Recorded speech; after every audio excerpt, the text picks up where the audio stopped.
This is Nassau, Bahamas, one of 700 islands and keys that make up the archipelago of sun, sand, and sea. For years, lovebirds from around the world have come to our beautiful shores to affirm their love, to share their love, and to confess their love. But what about the stories we don't hear about? Hi everyone, I'm Rams, and this is Keys to My Heart, Limestone Love Stories. What happens when a former beauty queen meets a social media sensation? We're about to find out. The Shermans are here and they're talking to us about navigating life and love in the 242.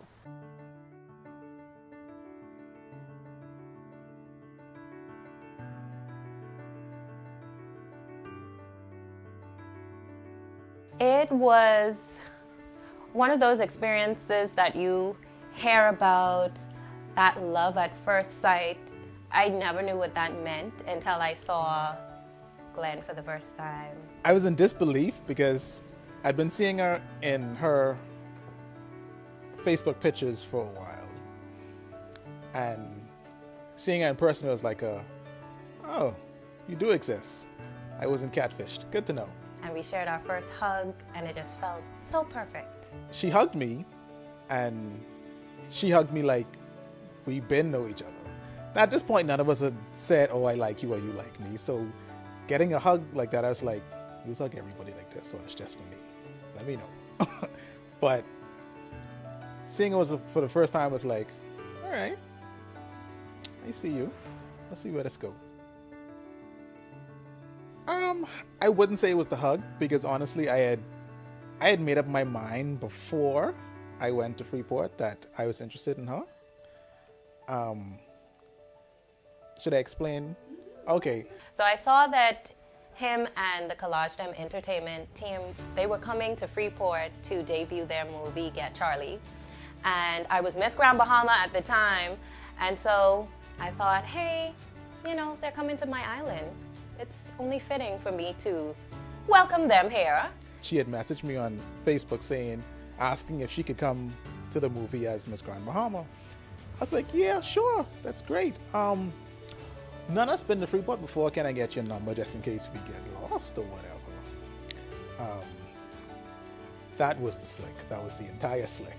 Yeah, and we still have all of the messages. Oh, really? Yeah, he scrolled up through Facebook, and we were so corny. Oh my goodness. And she gave me her number, and it was when I asked for her number, that was my intention the entire time. So I don't think the hug initialized it. The hug maybe cemented it. I approached him because I just thought that he was so handsome and he was so funny. And so I went ahead and I sent him a message on Facebook, more or less as a fan, and it blossomed into something else. So I'm really happy. I told him, hey, I'm a huge fan, keep up the good work. And it was just something along those lines. Now, this is low-key a celebrity couple because we have a former Miss Grand Bahama, shout out to Freeport, hey. Hey. And we also have Mr. Tags on. Let me tell you how legit Keys to My Heart is. Because we have Mr. Tags on every day. Hello. On the couch. Okay. So I always find it interesting, especially when you become a known figure and people feel like they know you, they have access to you because they've seen you do certain things. And how does that impact your relationship, if at all? I don't think it does. It hasn't. Our circle is really, really small, dot small, it's small. We don't let too many people in. Not to say that we're not friendly people, and when it's time to go out and have fun, we wouldn't go. But just as far as our little community, it's very tiny. Yeah. So we've heard about, how you guys met, but the public doesn't know that story necessarily. And so you guys sort of met. It's like an internet thing, right? This is. It went down. You guys are. It went down. It went down. In the DMs. This is why you should shoot your shot. Shoot your shot. But you should also not be weird about it. That part. I feel like that's what people don't understand. You can shoot your shot. Don't be weird. Yeah. And don't what's up people to death. Okay? Tips, courtesy of Keys to My Heart. Just, you know what I'm saying? So you guys, met online, basically. We did. And it turned into a beautiful marriage with babies and happiness and joy and all these other stuff. Like, do you think that people are using the internet and like social media to their advantage in a way that actually gets them, attached? I don't think so. Why? I feel like 99% of the internet is misuse. You could be right about that. You really could be right about that. Yeah, and I mean the internet, like, there's no formal etiquette of the internet. That's true. No one knows the rules of how you interact on the internet. Right. So Right. So it's like guys just send you on. just gotta sort of shoot your shot and hope for the best. Yeah. Yeah. Okay. Yeah. So who shot the shot first? Ladies, I am an advocate of women shooting their shot, and I'll tell you why. Because men rarely say no. Well, this is true as well. Men rarely say no. You know how much situations I have ended because I went, boy, you cute. We should be cute together. Like, I'm cute, you cute. We should be cute. We should go somewhere and be cute together. And I feel like that's a thing that women don't do. Yeah. Yeah. I mean, she was very persistent. Was she? She shot a shot 1 year. It didn't reach the basket. How far away from the basket was it? It was like Air Tell ball. the truth now. Tell the truth. Was it Tell air ball? the truth now. straight foul ball. That was a foul ball. Okay. She shoot a shot. It didn't hit. But she was persistent. She came back like 2 or 3 years later, shot a shot again. All net. Oh, nothing. Nothing but net. Nothing but the net. So that the foul ball wasn't that foul. That's basically what you're saying right In now. her defense, I was in a weird place, so I wasn't able to receive the shot. So it was you. That's one way to look at it if you want to. But I guess, sure. Okay, so like, The part that he's neglecting is the fact that he stalked my page for a minute prior to that. He of course, this is his version of the story. this is where the truth. The truth. Because Presenting to you. This is where the truth, because it's three sides. It's his, hers, and what actually happened. So what actually happened? You were stalking, and she was shooting. I wouldn't say I was stalking.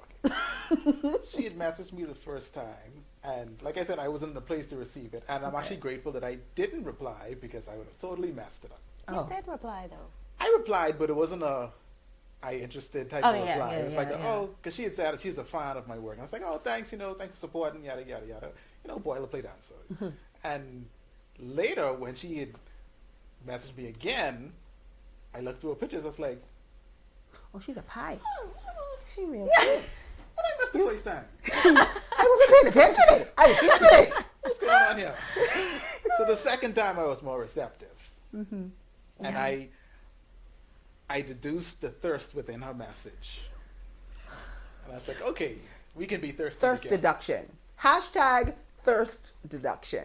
Yes. So you deduced the thirst. Yes. And then I said, I mean, you he's responded correct. with the thirst? Is that I what? responded with the thirst. You I said, responded with the We thirst. can be thirsty together. Yeah. See, He's correct. I'm saying, Yes. Yeah. So what do you guys now, you're a married couple, you have kids, things are, clearly you guys are flourishing, right? But I always tell people, like, it's easy to look like you're flourishing and be struggling, Right. right? So Yeah. what is it like as a millennial, couple in the Bahamas? What is it like maintaining, your marriage and your roles as parents? I think one thing that's really helped us is we're friends. So outside of loving each other, we like each other. We hang out, we laugh, we have fun. We laugh a lot. We do a lot of laughing. Laughing is good. Laughing is important. Laughter is important. Laughing is really important. Yeah. So I mean, we we enjoy each other's company, which I think really helps us. And we don't argue. We have disagreements, but we don't argue. And I think once you get into that arguing phase, it's like really downhill after that. Yeah. So you get into the Especially fights. if you don't know how to manage that properly, and we communicate. What are your tips for like manage? Because I love that you use the word managing that, because I feel like we're human beings and our moods change, we evolve, we grow, and sometimes it's literally managing as you go, like figuring it out. So how do you, like, what tips do you guys use to help manage all of the moods and the changes that come? It's being honest with each other, or being honest with yourself. Like, some people, they have tempers or they get angered easily. You have to be able to communicate that with your spouse. Say, hey, I may get angry, but when we get to a certain point, let's tap out, step aside, and then come back when we calm. Because when you're angry, nothing good is being said. Sure. You're just trying to win the argument at that point. Yeah. And that's when you say stuff you regret. Right. Yeah. So, like, I feel like being honest and managing your expectations of each other and of the relationship, because that's where it goes wrong. I expect you to be one way and you ain't, and now I'm mad because you ain't living up to what I expected. Right. When we Managing never your talked about it to begin with. Managing expectations. I think that's a Right. really important point to sort of talk about, because we are human, right? And so, and those expectations can change day to day. Yeah. You know, how do you cope with like the moments where one of you may disappoint the other? Like, how do you then be like, okay, I'm disappointed today, but I don't feel, or I'm hoping that this person won't make this a habit. So how do you how do you get to that point where you can separate being upset or being disappointed in the moment, Right. and not letting that linger or not making that become a trend in your marriage? So, when we first got married, I was not the greatest communicator. We went through a rough patch in our marriage, and we actually sought marriage counseling. And our counselor, he helped us a ton. And so after that experience, I was able to open up and communicate with Glenn more, because that was one of his major concerns with me. It's just like, when I'm upset or if I'm disappointed or whatever, I would shut down. And so he would ask me, do you want to talk about it? Do you want to talk about it? Isn't that what we do though? No, I don't want to talk about it. I don't feel like talking about it. And then, you know, eventually you do have to talk about it. And I feel sometimes, well, I didn't want to talk to him right away, because I wanted to make sure that I was careful about how I presented how I was feeling. Because like he said, you don't want to just jump into a heated argument or just going off of your pure emotions in that moment and say something that you regret. And so I always wanted to take the time to think and make sure that I get my thoughts together so that I would be able to articulate to him exactly how I was feeling. And so we have hard conversations. And I think that's, you know, a very important part of just making your relationship and your marriage last. Having those hard conversations, and then go eat afterwards. Yeah. And watch a movie. Do something. I like that. I also like the fact that you mentioned that you went and sought counseling when you hit your rough patch. Yeah. And I think that's something that in the Black community, Yeah. first of all, we don't do therapists, because stigma there. I'm not going to go sit down with nobody and tell them all my business and tell them how my husband got on my nerves or my wife is irritated. We're not generally those kinds of people, right? So, and obviously without going into any personal detail, but like, what was your therapeutic experience like? You mentioned, how it really got you to realize that you needed to be a better communicator. What is that like? And would you encourage other, especially young couples, newly married, like, is that something that you advocate for? Oh yeah, absolutely. Like, we know that there is this stigma surrounding, going to therapy and getting help. But it was one thing that Glenn said to me in conversation, this was some time ago, and he was saying, just like how we go to the doctor to get our physicals, we need to see a therapist to make sure that our mind is right. And I thought that was just profound in that moment, because we don't really think about it that way. When it comes down to our mental health, it's just like, you know, I'm crazy. You know, Yeah. I have all my sense. I have it together. Like nothing's wrong with me. But at least let me speak for me, and then I'll let him talk to you about his experience. But my experience with just going to therapy was amazing, because there were things that, you know, my therapist was able to deduce that I didn't even think of. You know, like certain things stem from childhood, and it's like, okay, that makes sense. And he doesn't really tell you what to do, you know. He just sort of makes it apparent what you should do. Right. Right. And so I just thought that it was an amazing experience. I haven't been in a while, and I keep saying that I need to schedule an appointment just so I could go and, you know, just talk. Glenn, do you have a similar experience, or what was it like for you? My experience was similar, you know, and the main thing about it was just being open to it, like not going into a closed mind, like, oh, I don't need somebody to help me, I won't talk to him. No, just going as like, yeah, we got issues. If we want to make it work, we should talk to somebody.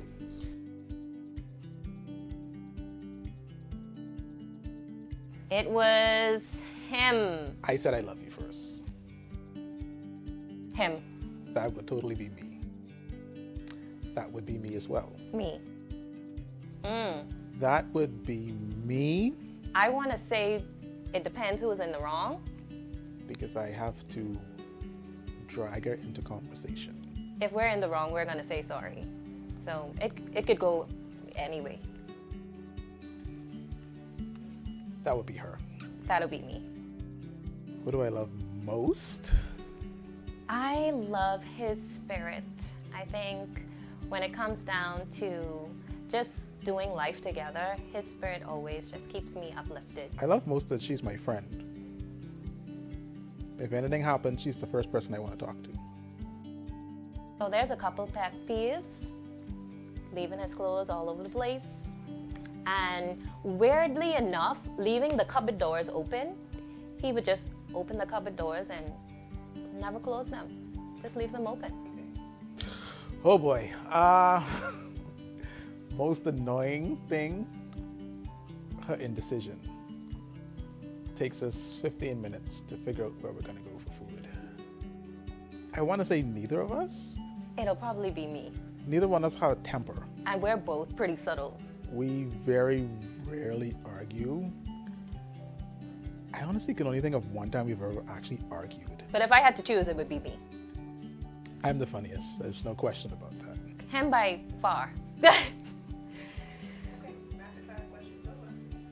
I always find it interesting, and I ask couples often, you know, do you think love is something that you just do, or is it a decision? It's a decision. I know he was going to be the first to answer that one. It's hard work. Like, it is. It's a choice you got to make. We usually equate love to, you know, little butterfly feeling. Yeah, like the feeling. Oh, I just love when she's around and she make me feel this way. And then when she don't make you feel that way, you're like, do I still love her? I know I'm supposed to say yes, but like in this moment. But in this moment, do I love this person? You have to make the decision every day that, you know, no matter if she annoyed me today, I still love her. I still want to go through this journey of life with her. Yeah. And then when you throw kids into the mix too, that, you know, that changes the dynamics of things as well. How does it change? Because you're not able to spend as much quality time together, and my love language is quality time. So sometimes I get really, really down because you know, we're always catering to the kids, but we don't get to spend that quality time together. And so sometimes that can be like really hard. But you know, at the end of the day, we do our best to make time for each other in spite of, you know, having two toddlers running around. You have two toddlers. We have How old toddlers. are your babies? They are, well, Austin is 3 and Azaria is 1. Oh, that is a very hectic house because Yeah. toddlers. Has any of you, is he a three-nager? That's a term that I recently learned. He's going through like this temper. He's like 3 going on 50. Yeah, like, on 50? He's an old man. Trapped in a baby's body. He's an old man. I think one of the things, like I said, it's easy to sort of look from the outside and think, okay, this couple is this, and you know, couples goals and things like that. What would you want the people watching to learn from you and your love story? And you know, like, if there was any advice that you could give, you know, what would that be? No, this is for persons that are already married, whether you're married, whether you're contemplating marriage, whether you're dating, whatever it is. Like, what would you tell? Like, what are the secrets as far as you're concerned to, you know, just having a healthy relationship? I'd say it's not perfect, and it's not easy, and if you expect it to be, you already failed. Like, it's a work in progress. It's like a piece of art that's never going to be finished, because you're always adding something, changing something, tweaking something. Like, it's always changing, and you have to change with it. Yeah, like, that's important. Our marriage today isn't what it was when we first got married. And if your marriage doesn't evolve or change, then I don't really know what you're doing. So, as a follow-up to that, because I think I've heard people say, well, you know, we got together and you was this way, and now you changed, and now I can't be with you because you have changed so much. Is that really a thing? Like, do you feel like you changed so much, or you become so different from your partner that you can't see your way? Like, because I'd like to understand that concept. Why do you think some people feel like, okay, well, you've changed, you're different now, and I can't do this anymore because you're so different, as opposed to you have grown, right? You have evolved, right? And I am trying to evolve with you. Right. I may not be able to do it at your pace, but so why is that? There seems to be like an obvious disconnect to me. Yeah, I think for me, I've always had kind of trouble understanding that as well, because starting out, I was single for 7 years before I met Glenn. Like, I was serious. I was not interested in no more trial and error relationships. Like, I wanted the next person to be the last person. And just during that time, you know, I was a part of this, I guess you call it a singles group. It was a youth group. And our mentor, like, he was just amazing, and he was just guiding us in things that we should be looking for in a person, you know, and he always talked about those non-negotiables, like, make sure that those things are met.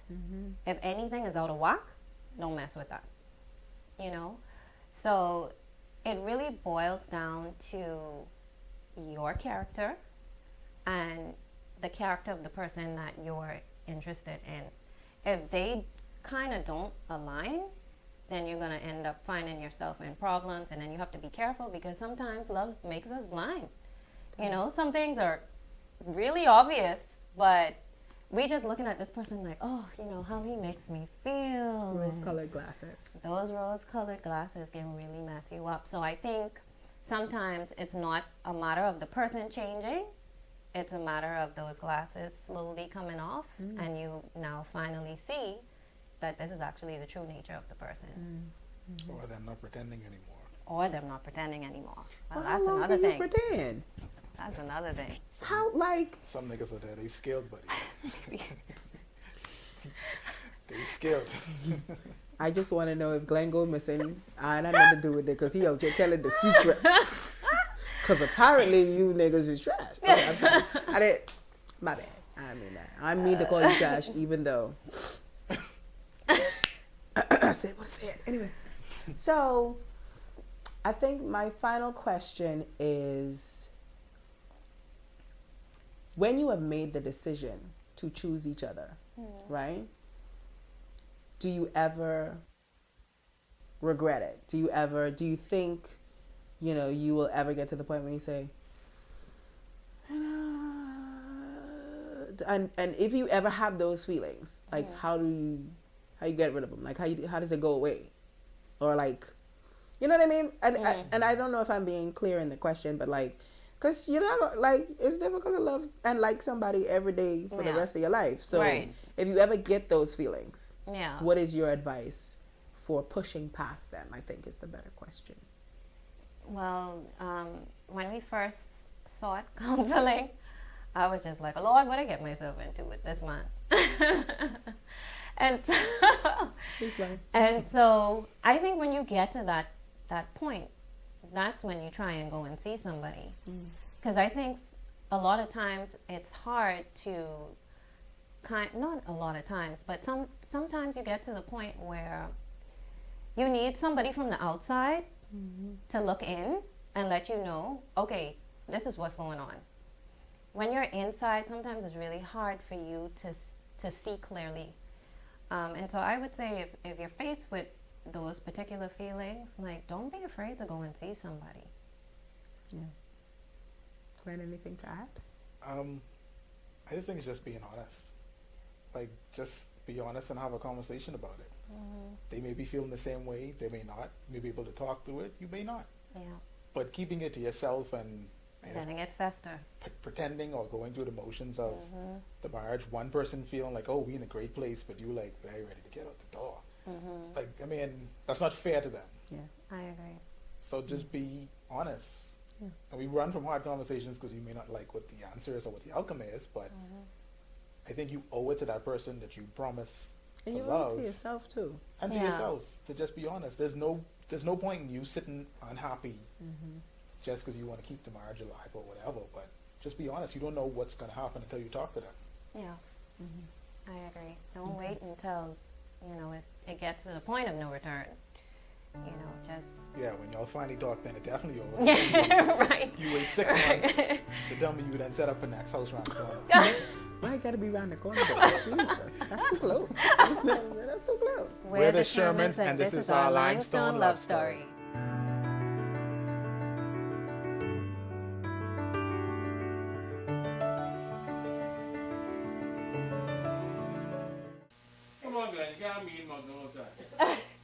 Watch me.